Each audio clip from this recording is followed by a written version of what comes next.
Kita sambung dengan ayat yang ke-44 surah Al-Baqarah. Baca.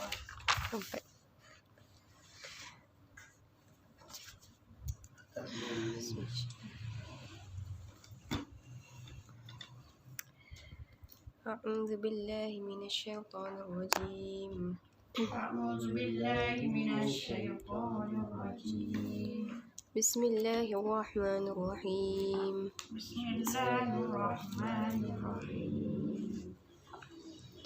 أتأمرون الناس بالبر وتنسون أنفسكم وأنتم تتلون الكتاب أتأمرون الناس بالبر وتنسون أنفسكم وأنتم تتلون الكتاب أفلا تعقلون أفلا تعقلون.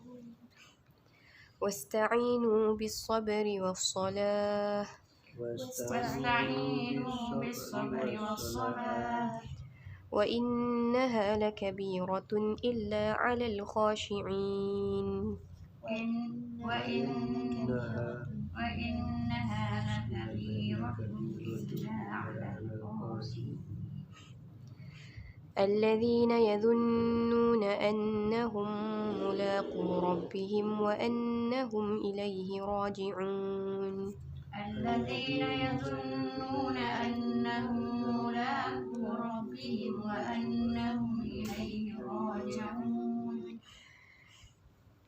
يا بني إسرائيل اذكروا نعمتي التي أنعمت عليكم وأني فضلتكم على العالمين يا بني إسرائيل اذكروا نعمتي التي أنعمت عليكم وأني فضلتكم على العالمين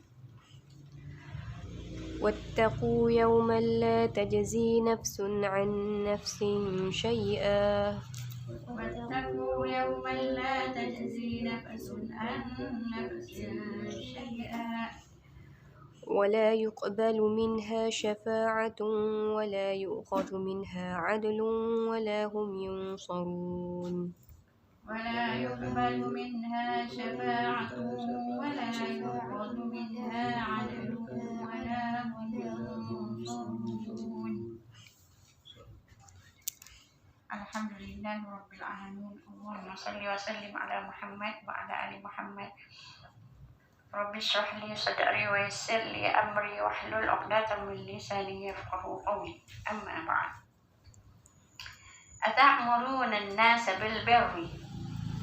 Ayat atamuruna an-nasa bil birri. Atamuruna, mengapa kamu suruh an-nasa, manusia, kamu suruh, maksudnya suruh orang lain bil birri. Bil birri, mau mama bil birri, supaya mereka tu mengerjakan, maksud orang lain tu mengerjakan kebajikan. Watansawna anfusakum watansawna, dan sedangkan kamu lupa anfusakum akan diri kamu, wa antum, dan kamu, padahal kamu tatluna al-kitab, kamu membaca al-kitab, yaitu kitab Taurat. Afala ta'qilun, maka tidakkah kamu berfikir? Udah sekali lagi, atamuruna an-nasa, mengapakah kamu menyuruh orang lain bil birri, berbuat kebajikan atau mengerjakan kebajikan, watansawna anfusakum, sedangkan kamu melupakan akan diri kamu, wa antum tatluna al-kitab, padahal kamu membaca al-kitab, yaitu kitab Taurat. Afala ta'qilun, apakah kamu tidak berfikir? Maka tidakkah kamu berfikir? Jadi mengikut Ibnu Katsir, Allah bertanya kepada ahli kitab, ahlul kitab, wahai sekalian ahlul kitab, Patuk.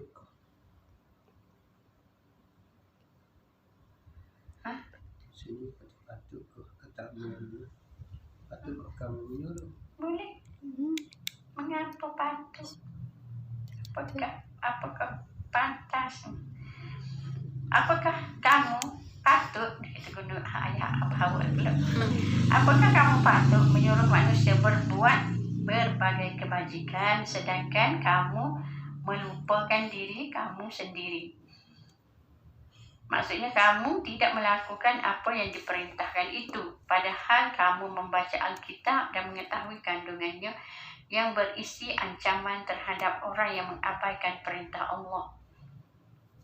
Jadi apakah kamu tidak memikirkan akibat yang akan menimpa kamu atas perbuatan kamu terhadap diri kamu sendiri? Maksudnya Allah tak suka kita bagi tahu pada orang lain untuk buat satu-satu kebajikan sedangkan kita tidak melakukannya. Jadi Allah memberi peringatan kepada ahlul kitab sebab mereka tu ada kitab, mereka tahu tentang banyak perkara di dalam Alkitab tu, tetapi mereka sendiri mengabaikan perintah Allah dan bagi tahu kepada orang lain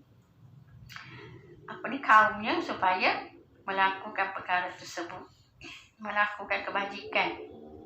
Apa sahaja kebajikan sedangkan dia sendiri tidak melaksanakan. Jadi Abu Darda mengatakan seseorang tidak memiliki pemahaman yang mendalam sehingga ia mencela orang lain kerana Allah.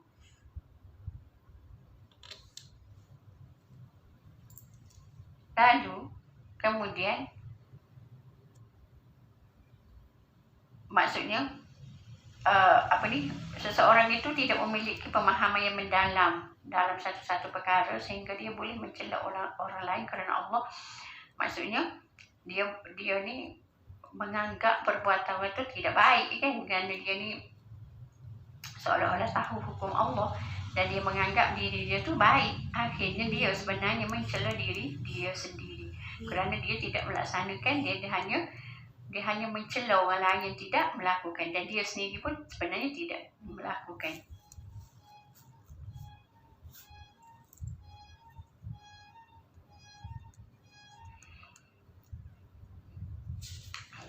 Kocok. Ya boleh. Tak beda ni.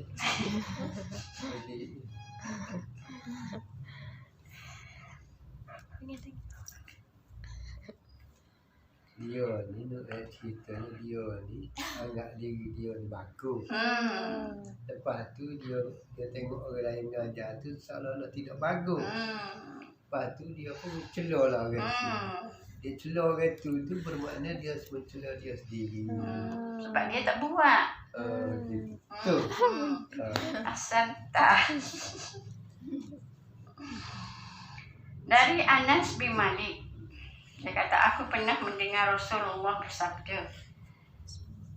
Rasulullah SAW berkata, pada malam aku dinaikkan ke langit iaitu Mi'raj, aku melewati beberapa orang yang bibir dan lidahnya dipotong dengan gunting yang terbuat daripada api. Kemudian aku tanyakan, siapakah mereka itu, hai Jibril? Jibril pun menjawab, mereka itu adalah para pemberi ceramah dari umatmu yang menyuruh berbuat baik kepada manusia tetapi melupakan dirinya sendiri. Maksud dia suruh orang lain berbuat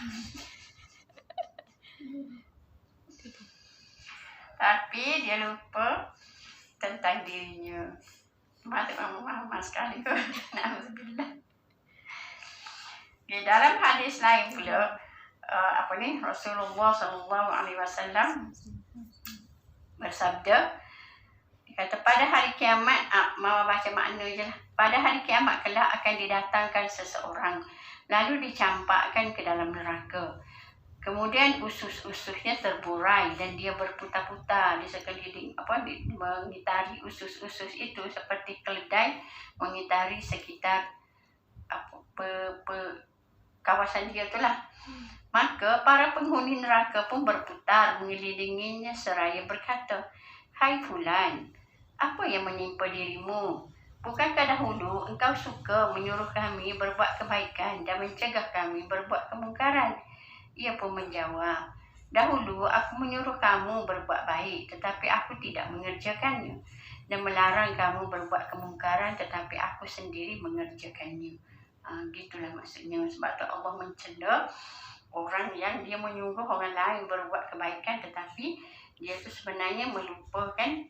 Atamuruna an-nasa bil birri dia menyuruh manusia lain membuat kebaikan, tapi watansawna anfusakum, sedangkan dia melupakan akan diri dia sendiri, bahawa dia sendiri tak melakukan sebagaimana yang dia ucapkan. Mudah-mudahan kita tidak begitulah, sebab kita ni kita belajar, lepas tu kita pun mengajar. Wa antum tatluna alkitab, sedangkan kamu baca kitab atau kitab Taurat. Dalam kitab tu dah ada ancaman-ancaman ataupun perkara-perkara yang Allah sarankan untuk kamu buat. Kamu dah baca kitab Taurat tu. Apakah ta'qilun, apakah kamu tidak berfikir tentang apa yang kamu buat itu? Allah kata macam tu kepada ahlul kitab. Bila kita baca Al-Quran, jangan kita anggap bila Allah bagi tahu pada ahli kitab seolah-olah tidak berlaku pada kita. Bendanya sama juga. Maksud Allah bagi peringatan ni di antara orang-orang yang Allah cedera disebabkan perbuatan mereka yang salah. Jadi untuk menjadi ahli takwa, orang yang menjaga peraturan Allah, kita mesti telitilah. Ini di antara sifat-sifat yang Allah tak suka. Maksudnya kita cuba sedaya upaya untuk kita menjauhi daripada perkara-perkara yang telah Allah bagi tahu contoh mereka yang Allah tak suka sifatnya. Jadi yang pertama ini Allah bagi tahu tentang orang Yahudi. Sebelum ni Allah dah bagi tahu secara ringkas sifat orang kafir, dan menurut mufassirin di antara orang kafir yang dimurkai oleh Allah itu ialah orang Yahudi. Jadi ini adalah sifat-sifat Yahudi ahlul kitab yang dijelaskan oleh Allah, supaya kita mengambil iktibar daripada apa yang mereka lakukan ini dan menjadi pengajaran kepada kita supaya kita tak melakukan benda yang sama. Kemudian ayat seterusnya, fokus. Wasta'inu bis-sabri was-salah. Wasta'inu, dan mohonlah pertolongan kepada Allah lah, bis-sabri, dengan sabar, was-salah, dan juga dengan mengerjakan solat. Wa innaha, wa dan innaha, innaha sesungguhnya penat sabar dan nak mengerjakan solat itu adalah lakabiratun, benar-benar satu perbuatan yang berat, illa melainkan alal khashiin, ke atas orang-orang yang khusyuk. Jadi orang yang khusyuk itu alladzina, iaitu alladzina, orang-orang yang yazunnuna, yang mereka itu meyakini annahu, sesungguhnya mereka mulaku rabbihim, mereka akan bertemu rabbihim, Rabb mereka, wa annahu, dan sesungguhnya mereka ilaihi raji'un, kepadanya mereka itu akan kembali.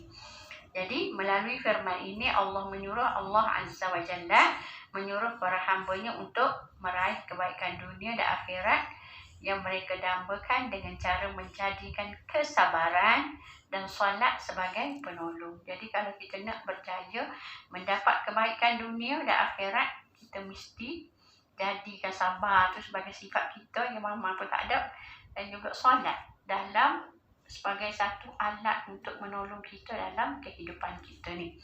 Allah ajar.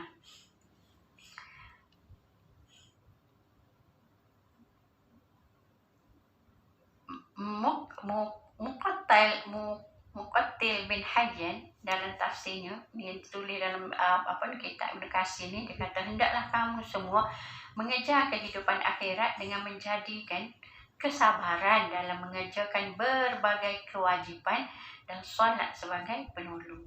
Pentingnya sabar itu Allah gandingkan dengan solat, sebab kalau kita tak sabar, kita tak akan dapat mengerjakan solat itu dengan baik. Mujahid pula dia kata yang dimaksudkan dengan wasta'inu bis-sabri was-salah ialah dia kata dengan sabar. Kesabaran itu adalah siam puasa. Manakala Al-Qurtubi dan ulama lain mengatakan oleh kerana itu bulan Ramadan disebutkan sebagai bulan kesabaran. Ada juga yang maksudkan sebagai sabar itu bermaksud puasa. Ada juga pendapat bahawa yang dimaksudkan dengan sabar pada ayat tersebut adalah menahan diri dari perbuatan maksiat kerana disebut bersamaan dengan pelaksanaan berbagai macam ibadah dan paling utama adalah solat. Ada juga berpandangan begitu. Umar bin Al-Khattab radhiyallahu anhu dia berkata sabar itu ada dua. Sabar ketika mendapatkan musibah adalah baik, dan lebih baik lagi adalah bersabar dalam menahan diri dari mengerjakan apa yang diharapkan oleh Allah. Jadi Umar kata sabar dalam keadaan kita ditimpa musibah itu adalah satu perbuatan yang baik. Tapi kalau kita dapat sabar untuk mengelakkan diri kita daripada mengerjakan apa yang diharapkan oleh Allah, itu adalah lebih baik. Jadi kalau Ustaz kata sabar untuk mentaati Allah, sabar untuk tidak melakukan perkara-perkara yang melanggar perintah Allah. Kalau Ustaz Maulana. Daripada Ibnu Mubarak yang diriwayatkan oleh Sa'id bin Jubair, dikata kesabaran itu adalah pengaduan hamba kepada Allah atas apa yang menimpanya dan mengharapkan redha di sisi Allah serta menghendaki pahalanya. Manakala daripada Imam Ahmad yang diriwayatkan dari Huzaifah bin Al-Yaman, Rasulullah jika ditimpa satu masalah maka segera dia mengerjakan solat sunat.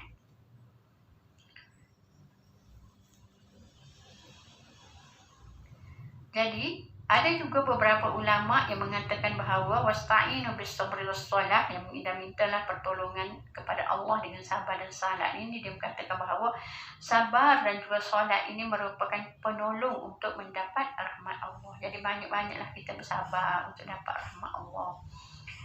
Dan seterusnya perkataan wa innaha lakabiratun, dan sesungguhnya lakabiratun lam taukid, benar-benar nak menunjukkan benar-benar kabir atau benar-benar berat. Maksudnya berarti beban yang sangat berat.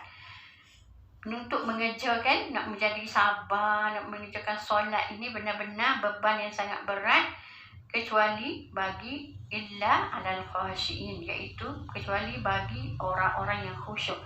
Dan Mujahid berkata orang-orang yang khusyuk itu ialah orang-orang mukmin yang sebenar. Ada juga yang berpendapat bahawa wa innaha lakabiratun, itu dia kata bererti bahawa hal itu sangat berat kecuali bagi orang yang tunduk dalam ketaatan kepadanya. Khashiin tu illal khashiin, orang-orang yang tunduk dalam ketaatan kepada Allah dan takut akan kekuasaannya serta yang yakin dengan janji dan ancamannya. Jadi Ibnu Jarir mengatakan makna ayat tersebut, Allah nak mengatakan bahawa wahai sekalian orang alim dari kalangan ahlul kitab, mohonlah pertolongan kepada Allah dengan menahan diri kamu dalam ketaatan kepada Allah dan mendirikan solat yang dapat mencegah kamu dari kekejian dan kemungkaran serta dapat mendekatkan kamu kepada redha Allah. Hal itu sangat berat kecuali bagi orang-orang yang khusyuk. Jadi illa alal khashiin itu kemudian Allah sambung kan, allazina yazunnuna annahum mulaqu rabbihim wa annahum ilaihi raji'un. Jadi hal itu sangat berat kecuali bagi orang-orang yang khusyuk, iaitu mereka yang meyakini bahawa mereka akan bertemu dengan Allah, iaitu mereka patuh dan tunduk dalam taat kepada Allah serta merendah diri kerana takut pada Allah. Yang jelas, meskipun secara tekstual, secara kasar kita tengok ayat tersebut, atau secara khususnya ayat tersebut ditujukan sebagai peringatan pada Bani Israel.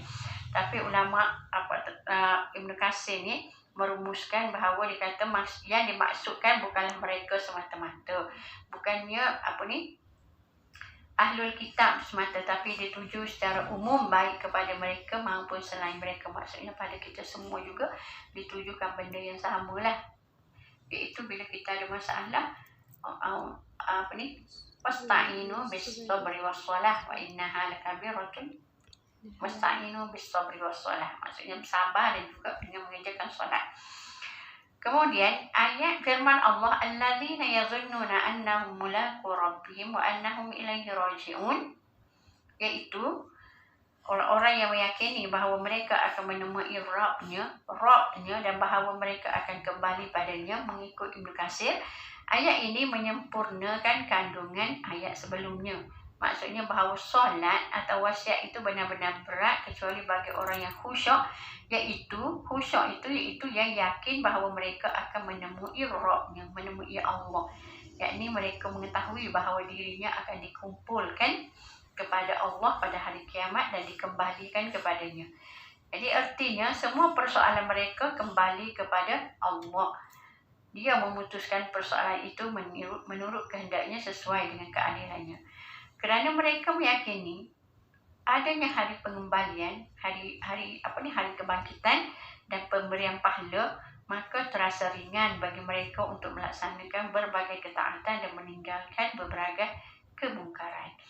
Jadi untuk melaksanakan menjadi orang yang sabar dan juga melaksanakan solat tadi ketika ditimpa masalah dan sebagainya akan menjadi ringan mengikut Ibn Katsir ni apabila seseorang itu merasakan ataupun menganggap bahawa mereka itu akan bertemu dengan Allah. Mereka akan dibangkitkan semula pada hari kiamat dan dengan sabar juga solat itu mereka mengharapkan pahala dan juga rahmat Allah di akhirat besok. Jadi dengan merasakan bahawa kita ini akan kembali pada Allah akan menjadikan kita melaksanakan satu ketaatan dan juga untuk kita sabar dalam taat kepada Allah dan sabar untuk tidak melanggar perintah Allah, menjadikan sesuatu perbuatan itu ringan bagi kita. Kerana kita tahu dan kita sedar bahawa adalah penting bagi kita untuk taat kepada Allah dan meninggal segala kemungkaran ataupun segala larangan Allah supaya kita tidak diazab oleh Allah besok. Malah kita dapat rahmat Allah bila kita kembali bertemu dengan Allah. Begitu. Jadi sabar ni hanya kita dapat apabila kita menyedari bahawa kita ni akan ada satu hari, iaitu hari pembalasan. Sabar dalam taat kepada Allah kerana kita nak dapat ganjaran Allah di akhirat besok. Kerana kita takut dengan Allah dan dapat rahmat Allah.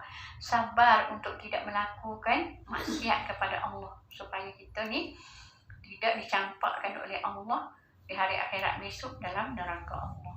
Jadi bila kita mengingat dengan hari akhirat ini sebenarnya satu cara yang sangat penting untuk membantu kita dalam kita menjadi orang yang sabar dalam kehidupan dan sentiasa melakukan solat yang menunjukkan ketaatan, kepatuhan dan juga ketundukan kita kepada Allah Azza wa Jalla. Cara yang penting dan efektif.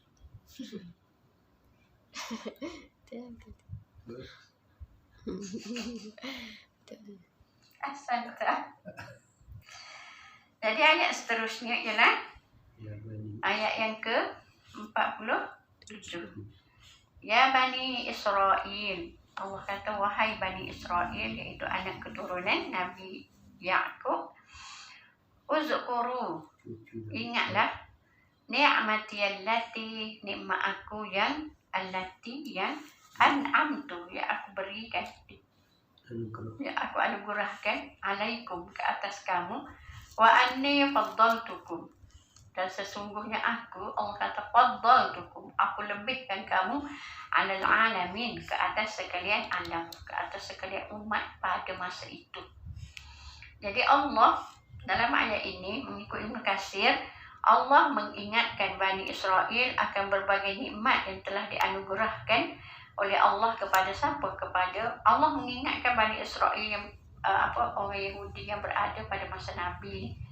Maksud mengingatkan nikmat yang telah Allah berikan, Allah anugerahkan kepada nenek moyang mereka serta para pendahulu mereka. Juga keutamaan yang diberikan pada mereka berupa pengutusan para rasul dari kalangan mereka sendiri serta penurunan kitab-kitab kepada mereka dan diutamakan mereka atas umat-umat lain pada zaman mereka, dulu. Tapi pada zaman Nabi Muhammad, umat Nabi Muhammad pun dilebihkan oleh Allah. Salawat tu situ kan.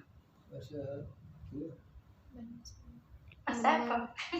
Masa Bani Israel tu masa. Iyalah. Masa dulu masa Nabi Musa.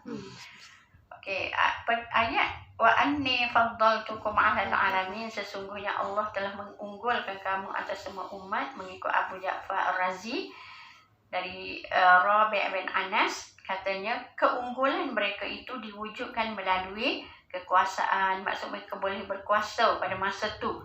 Allah berikan kekuasaan kepada mereka, pemutusan para rasul banyak atau ramai di kalangan rasul-rasul ini, kebanyakannya adalah daripada Bani Israel, dan juga penurunan kitab-kitab kepada umat-umat pada zaman tersebut, kitab Injil, kitab Taurat, kerana setiap zaman memiliki umat. Jadi Allah turunkan kitab di kalangan Bani Israel, dan kebanyakan nabi adalah dalam kalangan Bani Israel kecuali Nabi Muhammad sallallahu alaihi wasallam.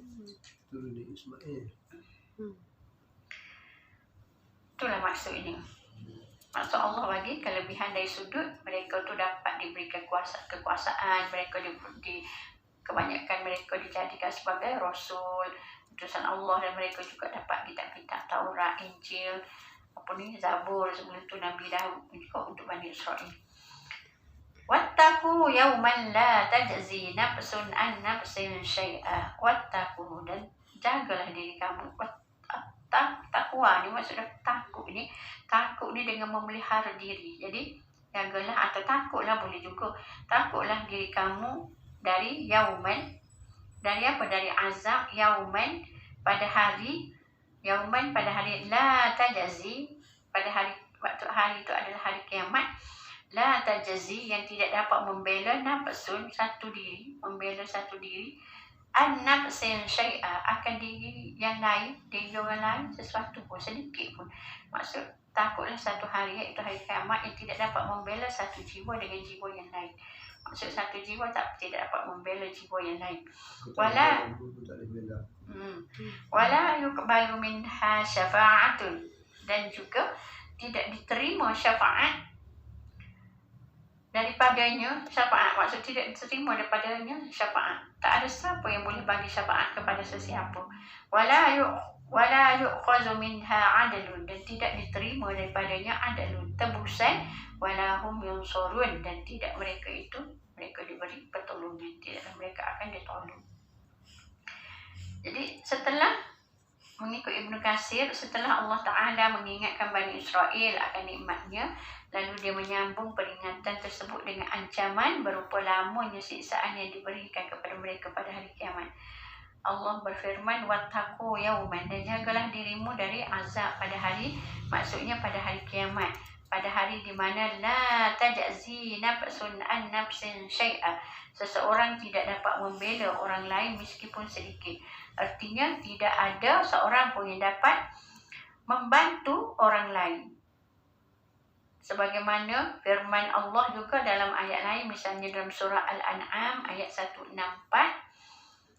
wala taziru waziratun wizra ukhra, dan seseorang yang berdosa tidak akan memikul dosa orang lain. Manakala ayat wala yuqbalu minha syafa'atun, tidaklah diterima darinya syafaat, yakni dari orang-orang kafir, sebagaimana firman Allah, tidak berguna bagi mereka syafaatnya pemberi syafaat. Allah kata fama tanfa'uhum syafa'atus syafi'in dalam surah Al-Mudaththir. Wala yu'khazu minha adlun, firman Allah, wala yu'khazu minha adlun, dan juga tidak diambil tebusan darinya, bermaksud Allah tidak akan menerima tebusan yang mereka serahkan pada hari kiamat nanti. Walau sebanyak mana, Allah kata walau tebusan itu sebanyak bumi pun Allah tidak akan terima daripada mereka. Jadi Allah mengingatkan kepada mereka, pada Bani Israel itu, bahawa jika mereka tidak beriman kepada Rasulnya dan tidak mengikut ajaran yang dibawa serta tidak memenuhi kewajiban yang telah dibebankan kepada mereka, maka pada hari kiamat kelak, kedekatan kaum kerabat, syafaat seseorang yang terhormat, berkedudukan tidak akan bermanfaat bagi mereka, dan tidak akan diterima pula tebusan dari mereka meskipun berupa tumpukan emas sepenuh bumi pun Allah tidak akan terima. Jadi bukan kata kepada Bani Israel, kita juga akan benda yang sama juga Allah mengingatkan. Maksud besok kamu pun seperti ini juga, wahai umat Muhammad, kan? Bagi orang yang baca Quran, kita ingat bahawa pelajaran ini bukan kepada Bani Israel semata. Wala hum yunsurun, dan tidaklah mereka akan ditolong. Bermaksud tidak ada seorang pun yang akan membela mereka lalu memberi pertolongan dan menyelamatkan mereka dari azab Allah. Sama ada kaum kerabat, siapa saja tidak akan dapat memberi pertolongan kepada orang-orang yang ingkar pada Allah semasa kehidupan dunia mereka. Begitulah teruknya cerita ni. Contoh ni adalah Bani Israel yang Allah telah bagi peringatan tapi mereka tu ingkar pada Allah. Jadi janganlah kita umat Muhammad Ahlul Quran ni bila baca tu mengikut jejak yang sama sebagaimana orang Bani Israel. Allah telah bagikan kitab pada mereka tapi mereka menafikan kitab itu, menolak kitab. Kan dalam perkataan lain Allah menggunakan perkataan apa? Dia mencampakkan di belakang punggungnya. Seolah maksudnya tidak menghiraukan tentang kitab Taurat yang telah Allah berikan kepada mereka untuk diambil pelajaran. Jadi kita sebagai umat Muhammad yang telah ada Al-Quran, jangan kita bersikap seperti Bani Israel yang mengabaikan kitabnya. Jadi itu sebab tu mama ni nak suruh belajar supaya kita tahu isi kandungan Al-Quran ini dan kita boleh jadikan panduan. Kita boleh kena pasti kaum yang telah Allah murka terhadap mereka dan yang Allah anggap sesat, dan kita ikutlah mereka yang benar-benar diberi nikmat oleh Allah juga Allah contohkan di dalam Al-Quran ini. Semoga kita selamat dalam kehidupan dunia dan juga akhirat. Wallahu a'lam. Alhamdulillah rabbil alamin. Allahumma salli wa sallim ala Muhammad wa ala ali Muhammad. Allahumma faqihna fid din wa 'allimna ta'wil wahdina ila sawa'is sabil. Allahumma wafiqna lima tuhibbu wa tarda waj'al akhiratina khairan min al-ula. Radina billahi rabba wa bil islam dina wa bi Muhammadin nabiyya wa rasulah. Subhanakallahumma bihamdika asyhadu an la ilaha illa anta astaghfiruka wa atubu ilaik. Alhamdulillah.